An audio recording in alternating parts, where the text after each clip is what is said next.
ನಮಸ್ತೆ ವೀಕ್ಷಕರೇ, ಕಲಾಧ್ಯಾನದ ಇಂದಿನ ಎಪಿಸೋಡ್ಗೆ ನಿಮಗೆ ಸ್ವಾಗತ. ನಾನು ನಳಿನಾಡಿ, ಸಾಹಿತಿ, ಸಂಶೋಧಕಿ ಹಾಗೂ ಹವ್ಯಾಸಿ ಪತ್ರಕರ್ತೆ.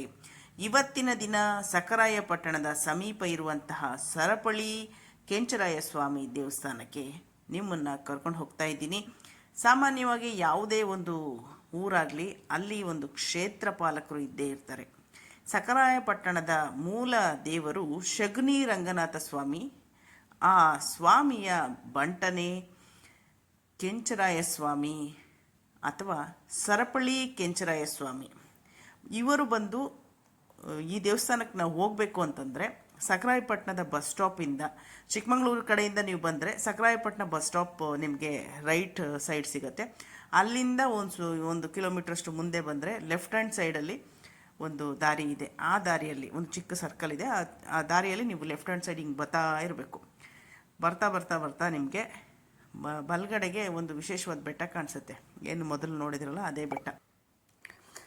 ಸಖರಾಯಪಟ್ಟಣದ ಸರಪಳಿ ಕೆಂಚರಾಯ ಸ್ವಾಮಿ ದೇವಸ್ಥಾನ ಸುಮಾರು 500 ವರ್ಷಗಳ ಹಿಂದಿನ ಇತಿಹಾಸ ಹೊಂದಿದೆ ಅಂತ ಹೇಳಲಾಗುತ್ತೆ. ಏನು ಈ ಸಖರಾಯಪಟ್ಟಣದ ಸುತ್ತಮುತ್ತ 3,000 ಎಕರೆಯಲ್ಲಿ ಏನು ಕೆರೆ ಇದೆ, ಅದು ಒಂದು ವಿಶೇಷವಾದಂತಹ ಒಂದು ಅಯ್ಯನ ಕೆರೆ ಅಂಥೇಳಿ. ಅದು ಭಾಳಷ್ಟು ಜನರಿಗೆ ಜೀವದ ನಾಡಿಯಾಗಿ ಇರುವಂಥದ್ದು. ಈ ನಮ್ಮ ಕೆಂಚರಾಯ ಸ್ವಾಮಿ ಏನು ಮಾಡ್ತಾ ಇತ್ತಂತೆ, 3 ಬೊಗಸಲ್ಲಿ ಆ ಒಂದು ಅಯ್ಯನ ಕೆರೆಯ ನೀರನ್ನ ಕುಡ್ದಾಕ್ಬಿಡ್ತಾ ಇತ್ತಂತೆ. ಆಮೇಲೆ ಆ ದೇವ್ರಿಗೆ ಅಡಿಕೆ ಮರ, ತೆಂಗಿನ ಮರ, ಅಂದರೆ ಅಲ್ಲಿ ಇರೋವಂಥದ್ದು ಎಲ್ಲ ಪೈರು ಪಚ್ಚೆ ಎಲ್ಲದನ್ನು ನುಂಗಿ ಹಾಕ್ಬಿಡ್ತಿತ್ತಂತೆ. ಹಂಗಾಗಿ ಈ ಒಂದು ಉಪಟಳ ಜಾಸ್ತಿ ಆಗಿಬಿಟ್ಟು ಕೆಂಚರಾಯ ಸ್ವಾಮಿಯನ್ನು ಸರಪಳಿಯಲ್ಲಿ ಸ್ವತಃ ನಮ್ಮ ಶಗುನಿ ರಂಗನಾಥ ಸ್ವಾಮಿಯವರು ಕಟ್ಟಿ ಹಾಕ್ತಾರೆ. ರಂಗನ ಮುಂದೆ ಸಿಂಗ ಅಂತ ಹೇಳ್ತಾರಲ್ವ, ಆ ರೀತಿ ರಂಗನ ಮುಂದೆ ಯಾರ ಆಟ ನಡೆಯುತ್ತೆ. ಸೊ ನಮ್ಮ ಕೆಂಚರಾಯ ಸ್ವಾಮಿಯವರು ಕಟ್ಟಿ ಹಾಕಿಕೊಂಡ ಮೇಲೆ ಅವರು ನೀನು ಇಲ್ಲೇ ಕೂತ್ಕೋಬೇಕು, ನಿನಗೇನು ಊಟ ಬೇಕು ನಾನು ಕೊಡಿಸ್ತೀನಿ ಅಂಥೇಳಿ ಅವರು ಹೇಳಿದ ಮೇಲೆ ಇಲ್ಲಿ ಬಂದು ಅವ್ರನ್ನ ಕೂರಿಸ್ತಾರೆ. ಇಲ್ಲೇ ಅವ್ರಿಗೆ ಊಟವನ್ನು ಕೊಡುವಂತಹದ್ದು. ಈ ಏಳುಗುಡ್ಡದ ನಡುವೆ ಇರುವಂತಹ ಅಯ್ಯನ ಕೆರೆ ಸಮೀಪದಲ್ಲಿ ಒಂದು ದಡದಲ್ಲಿ ಮತ್ತು ಆ ಬೆಟ್ಟ ಏನಿದೆ, ಶಗುನಿ ರಂಗನಾಥ ಸ್ವಾಮಿ ಇರುವಂಥ ಬೆಟ್ಟದ ಮೇಲೂ ಸಹ ಸ್ವಾಮಿ ಇದ್ದಾರೆ. ಆ ಬೆಟ್ಟದ ಮುಂಭಾಗದಲ್ಲಿ ಅವರು ದೇವಾಲಯನ ಮಾಡಿ ಇವ್ರನ್ನ ಪ್ರತಿಷ್ಠಾಪನೆ ಮಾಡಿದ್ದಾನೆ. ಮೂಲತಃ ದೇವರೇ ಇವರನ್ನ ಇಲ್ಲಿ ಕೂರಿಸಿರುವಂಥದ್ದು ರಂಗನಾಥ ಸ್ವಾಮಿ, ಶಗುನಿ ರಂಗನಾಥ ಸ್ವಾಮಿ. ಅವರ ಎಲ್ಲ ಒಂದು ಉಪಟಳಗಳು ಕಡಿಮೆ ಆಯಿತು ಆ ನಂತರದಲ್ಲಿ, ಮತ್ತು ಜನರಿಗೂ ಸಹ ಒಂದು ಸಮಾಧಾನ ಆಗುತ್ತೆ.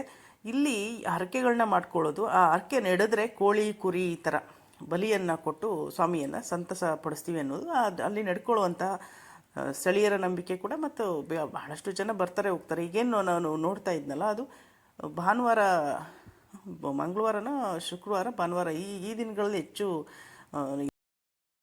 ಕೆಂಚರಾಯನ ಗುಡಿ ಮುಂದೆ ಇರುವಂತಹ ಮಾರಮ್ಮನವರ ದೃಶ್ಯ. ಇದು ಮೂಲ ಕೆಂಚರಾಯನವರ ಸ್ಪಷ್ಟವಾದಂಥ ಚಿತ್ರಣ. ಸರಪಳಿಯನ್ನು ನೀವು ಗಮನಿಸ್ಬೋದು. ಅವರು ಆ ಸರಪಳಿಯಲ್ಲಿ ಕಟ್ಟಿ ಹಾಕಿದ ಮೇಲೆ ಅವರ ಎಲ್ಲ ಒಂದು ಕಾರ್ಯಗಳು, ಏನು ಪೈರು ಪಚ್ಚೆ ನೀರು ಎಲ್ಲ ಕುಡಿದು ತಿಂದು ಹಾಕ್ತಾ ಇದ್ರಲ್ಲ, ಅದೆಲ್ಲ ನಿಲ್ಲುತ್ತೆ. ನಿಂತ ಮೇಲೆ ಇಲ್ಲಿ ಅವರಿಗೆ ಪೂಜೆ. ಮತ್ತು ಇಲ್ಲಿ ಗಮನಿಸ್ತಾ ಇರುವಂಥದ್ದು ಹರಕೆ ಕಲ್ಲು. ಅಂದರೆ ನಾವೇನೋ ಮಾಡ್ತೀವಿ, ನಮ್ಮ ಅಭಿಲಾಷೆ ಇರುತ್ತೆ ನಮಗೆ, ಅದು ಆಗುತ್ತೋ ಇಲ್ವೋ ಅಂತ ಈ ಮನಸ್ಸಲ್ಲಿ ಪ್ರಾರ್ಥನೆ ಮಾಡಿಕೊಂಡು ಈ ಕಲ್ಲನ್ನು ಇಟ್ಕೊಂಡು 2 ಕೈಯಲ್ಲಿ ಪ್ರಾರ್ಥನೆಯನ್ನು ಮಾಡ್ತಿದ್ದಂಗೆ ಆಗುತ್ತೆ ಅಂತಂದರೆ ಅದು ಸ್ವಲ್ಪ ಮೂಮೆಂಟ್ ಕೊಡುತ್ತೆ ಆ ಕಲ್ಲು. ಇಲ್ಲ ಅಂತಂದರೆ ಮೂವ್ ಆಗಲ್ಲ ಅನ್ನುವಂಥದ್ದು. ಸೊ ಇದು ಒಂದು ರೀತಿಯ ನಂಬಿಕೆ, ಭಕ್ತರ ನಂಬಿಕೆ. ಈ ಕಲ್ಲಿನ ಮೂಲಕ ಅವರ ಪ್ರಾರ್ಥನೆ ಫಲಿಸುತ್ತೋ ಇಲ್ವೋ ಅನ್ನುವಂಥದ್ದು. ಸೊ ಈಗ ಇಲ್ಲಿ ಈ ಒಂದು ವಿಶೇಷವನ್ನು ನೀವು ಗಮನಿಸಿದ್ರಿ ವೀಕ್ಷಕರೇ. ಹೀಗೆ ಅನೇಕ ವಿಶೇಷಗಳನ್ನು ನೀವು ನನ್ನ ಚಾನಲ್ನಲ್ಲಿ ನೋಡಬಹುದಾಗಿದೆ. ಅದಕ್ಕಾಗಿ ನನ್ನ ಚಾನಲ್ನ ಖಂಡಿತ ಸಬ್ಸ್ಕ್ರೈಬ್ ಮಾಡಿ, ನಿಮ್ಮ ಸ್ನೇಹಿತರಿಗೂ ಸಹ ಕಳಿಸಿ. ಧನ್ಯವಾದಗಳು.